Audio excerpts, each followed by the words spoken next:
একদিন সকালে গ্রামের পুকুরে জন্ম নিল এক ছোট ব্যাঙছানা জাত।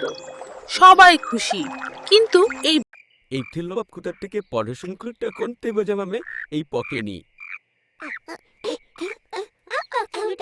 বড় হতে হতে রাজার অহংকারও বড় হতে লাগলো। সে সবাইকে আদেশ দেয়, এই আমার জন্য মাছি নিয়ে সে মাছ কচ্ছপ সবাইকে বলে, তোমরা সবাই আমার সামনে মাথা নত করো, আমি এই পুকুরের রাজা। ঠিক তখনই এক বড় লাল কাঁকড়া এসে বলে, রাজা রাজা হলে আমার সঙ্গে দৌড়ে দেখাও। সব ব্যাঙ উৎসাহ দিচ্ছে। রাজা লাফিয়ে দৌড় শুরু করলো, কিন্তু হড়কে পড়ে গেল কাদা। লজ্জায় কাদায় ঢাকা রাজা চুপচাপ বসে আছে। এক বুড়ো ব্যাঙ এসে বলে, সত্যিকারের রাজা কেউ নয়।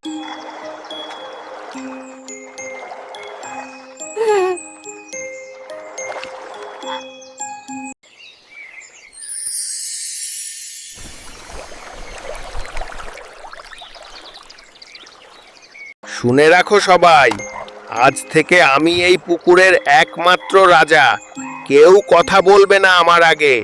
দেখো আমি কেমন রাজা, ঘাস দিয়ে বানানো মুকুট, ফুলের গন্ধে রাজকীয় লাগছে।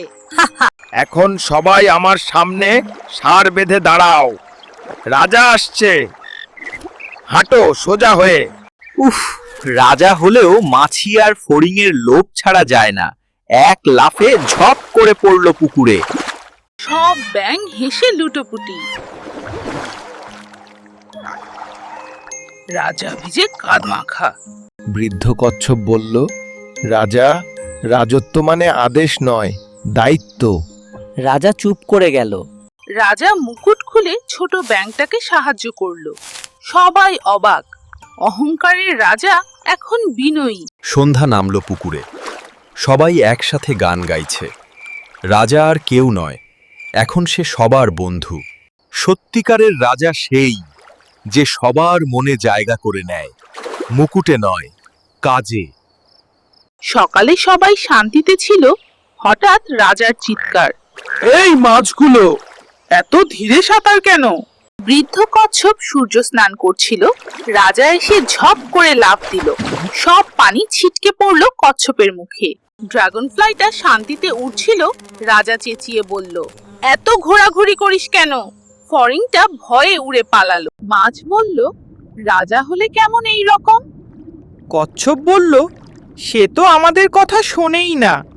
একটা ব্যাঙ সাহস করে বলল, চল সবাই মিলে কথা বলি রাজার সঙ্গে। বাকিরা চিৎকার করলো, ঠিক আছে। রাজা রেগে গেল, তোমরা আমার সঙ্গে কথা বলবে? আমি রাজা, আমি যা বলবো তাই হবে। পুকুরে নেমে এলো নীরবতা। কেউ রাজার দিকে তাকায় না, কেউ কথা বলে না। চাঁদের আলোয় একা বসে রাজা ভাবল, রাজা হয়ে যদি কেউ পাশে না থাকে, তবে রাজত্বের মানেটা কি?